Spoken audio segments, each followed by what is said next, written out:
Beritakanlah firman, siap sedialah baik atau tidak baik waktunya. Shalom, puji Tuhan, karena kemurahan Tuhan saja kita boleh ada lagi dalam renungan harian di hari ini. Dan firman Allah yang menjadi perenungan kita bersama di hari ini saya ambil dari Markus pasal 1 ayat 1 sampai dengan ayatnya yang ke-8. Secara khusus saya akan baca ayat 1 sampai dengan ayatnya yang ketiga. Firman-Nya berkata demikian. Inilah permulaan Injil tentang Yesus Kristus anak Allah. Seperti ada tertulis dalam kitab Nabi Yesaya, lihatlah, aku menyuruh utusanku mendahului engkau. Ia akan mempersiapkan jalan bagimu. Ada suara orang yang berseru-seru di padang gurun, persiapkanlah jalan untuk Tuhan, luruskanlah jalan baginya. Demikian kebenaran firman-Nya hari ini yang mengajar dan menasihati kita mempersiapkan jalan untuk Tuhan. Saya percaya sebagai umat, sebagai orang yang beriman kepada Yesus Kristus, tugas Yohanes adalah mempersiapkan jalan bagi kedatangan Kristus yang pertama, dan sekarang menjadi tugas dan tanggung jawab kita untuk mempersiapkan jalan bagi kedatangan Kristus yang kedua kali. Seperti Yohanes Pembaptis yang sudah mempersiapkan jalan bagi kedatangan Kristus yang pertama, maka dalam konteks kita sekarang ini, saudara dan saya sebagai umat, sebagai orang percaya, memiliki tanggung jawab untuk kita mempersiapkan jalan untuk Tuhan bagi kedatangannya yang kedua kali. Seperti apa yang dilakukan oleh Yohanes, maka seperti itulah yang menjadi tugas tanggung jawab kita dalam mempersiapkan jalan untuk Tuhan. Apa yang harus kita buat?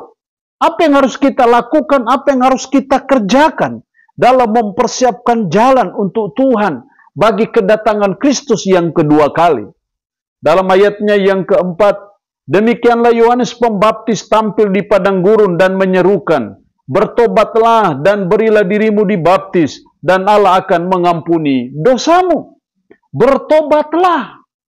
Inilah hal yang pertama yang harus kita buat adalah menyuarakan pertobatan.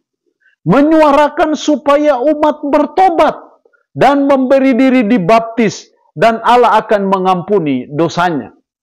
Itu berarti bahwa pertobatan di sini dihubungkan dengan iman. Jadi kita bertobat berarti kita beriman berarti kita bertobat.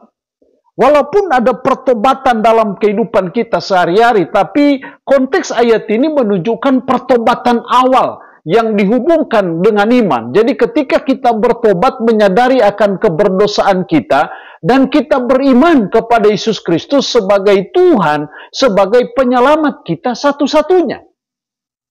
Jadi itu yang harus kita suarakan kepada umat Tuhan, untuk kita mempersiapkan jalan untuk Tuhan. Kita menyuarakan supaya ada pertobatan. Kita umat Tuhan di tanah Papua pun menyuarakan supaya pertobatan itu harus ada. Kita butuh otonomi khusus, kita butuh pembangunan di tanah Papua. Tapi hal yang paling penting kita harus menyuarakan, mari sebagai umat kita bertobat dari dosa-dosa kita dan kita sungguh-sungguh beriman kepada Yesus Kristus sebagai Tuhan dan Juru Selamat kita untuk mempersiapkan kedatangannya yang kedua kali, menyambut kedatangannya yang kedua kali dengan mempersiapkan jalan bagi Tuhan. Itu berarti bahwa kita mempersiapkan umat yang layak bagi Tuhan. Jadi ini yang harus kita buat dan lakukan untuk kita terus menyuarakan pertobatan.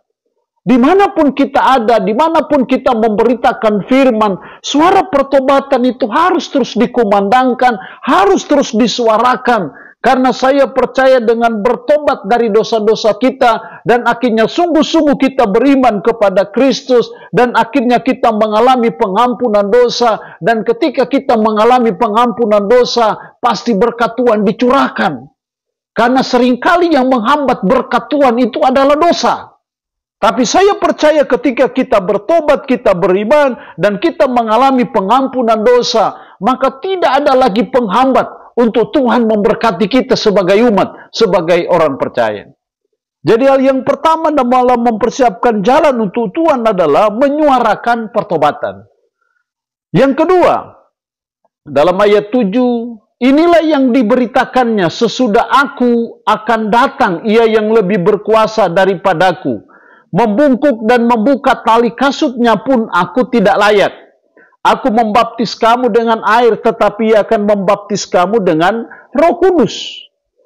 Di sini Yohanes Pembaptis tidak hanya menyuarakan pertobatan, tapi menyuarakan bahwa dia akan datang. Sesudah aku akan datang ia. Jelas itu menunjuk Yesus Kristus yang lebih berkuasa daripadaku. Itulah menunjuk kepada kedatangan Kristus yang pertama. Nah, kita menyuarakan akan kedatangannya yang kedua. Jadi sebagai umat dalam mempersiapkan jalan untuk Tuhan, mari kita terus menyuarakan akan kedatangan Kristus yang kedua kali. Kalau kedatangannya yang pertama sebagai seorang bayi yang tak berdaya, tapi kedatangannya yang kedua, dia akan datang sebagai raja di atas segala raja, Tuhan di atas segala Tuhan, yang akan menjadi hakim bagi seluruh umat manusia.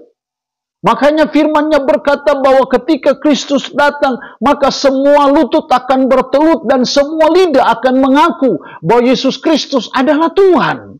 Itulah kedatangannya yang kedua kali. Walaupun orang lain boleh menghinanya, orang lain boleh mencaci makinya, orang lain boleh mengejeknya di media-media sosial apapun juga, tidak apa-apa. Tapi yang pasti kita harus menyuarakan bahwa dia akan datang pada kali yang kedua, menjadi hakim di atas segala hakim. Itu yang harus kita beritakan dalam mempersiapkan jalan untuk Tuhan. Bahwa Kristus sudah datang pada kali yang pertama, tapi dia juga akan datang pada kali yang kedua. Makanya dia berkata kepada murid-muridnya sebelum dia naik ke surga, dia berkata, jangan kecut dan jangan tawar hatimu, sebab aku pergi ke sana untuk menyediakan tempat bagimu, dan setelah saya menyediakan tempat bagimu, aku akan kembali untuk menjemput kamu, supaya di mana aku berada, di situ pun kamu berada. Jadi ada waktu dan ada saat Kristus akan menjemput kita. Saleh-salehnya itulah kedatangannya yang kedua. Dan itu yang kita nanti-nantikan, itu yang kita tunggu-tunggu. Pengharapan hidup kita sebagai umat, sebagai orang beriman. Bahwa Kristus pasti akan datang pada kali yang kedua. Sepasti matahari akan terbit di sebelah timur, sepasti itu Kristus akan datang pada kali yang kedua. Sepasti 1 tambah 1 itu 2, dan 2 tambah 2 itu 4, dan 4 tambah 4 itu 8. Sepasti itulah bahwa Kristus akan datang pada kali yang kedua. Itu yang harus kita terus suarakan, beritakan kepada umat, untuk menyadarkan umat bahwa ada waktu dan ada saat dia akan datang menjemput kita, membawa kita kepada kemuliaan. Itu yang harus kita buat dalam mempersiapkan jalan untuk Tuhan. Allah yang punya firman ini memberkati kita dengan firman-Nya di hari ini. Amin. Mari kita berdoa. Puji syukur untuk firman-Mu hari ini, yang mengajar dan menasihati kami mempersiapkan jalan untuk Tuhan. Tolonglah kami untuk kami senantiasa menyuarakan pertobatan, menyuarakan akan kedatangan-Mu yang kedua kali. Karena itu Roh-Mu yang kudus menolong kami. Mampukan kami untuk kami bisa melaksanakan firman ini dalam kehidupan kami sehari-hari. Hamba mohon berkat bagi umat-Mu yang mendengarkan renungan harian di hari ini. Yang sakit hamba berdoa dalam nama Yesus. Tuhan lawat, Tuhan jamah, Tuhan sembuhkan dari sakit penyakit yang diderita. Terpuji-pujilah nama-Mu Tuhan.